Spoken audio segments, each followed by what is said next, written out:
ஜீவராசிகளும் ஆகாரம் சாப்பிட்டு தான் வாழுது இல்லையா? அப்படி ஆகாரம் இல்லாமல் எந்த ஜீவராசியுமே இல்லை. அதுலேயே இந்த தாவரங்களும் ஆகாரம் சாப்பிட்டு தான் வாழுது. அப்போ அந்த தாவரங்களுக்கு ஆகாரம் வந்து நம்ம எப்படி சேகரிக்கிறோம் அப்படின்னு கேட்டால், இந்த எருவெல்லாம் போடுறோம் இல்லையா? எருவெல்லாம் போட்டு அந்த ஒரு குழி தோண்டி அதில் எரு போட்டு அதை மூடினோம்னா அது 2 நாளில் வந்து என்ன ஆகுதா அப்படின்னு கேட்டால், குமுறி அழுகி ஜீர்ணித்து கெடுகின்றது.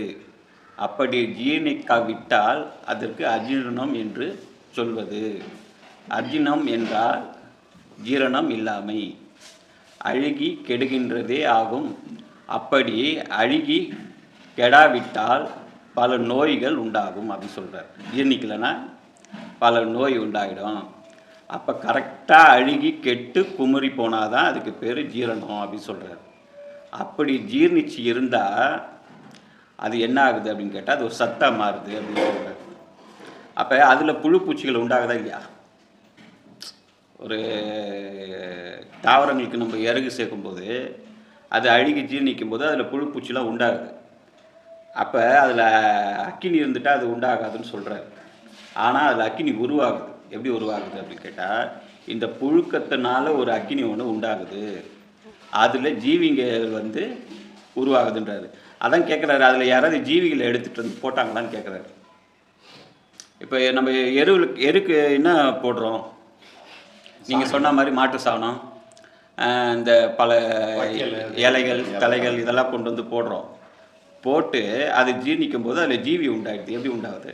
அது சாணியில் இருக்கிற உயிரினங்கள் வந்து உயிரணுக்கள் எல்லாம் ஒன்று சேர்ந்து அது ஒரு ஜீவியாக மாறிடுது.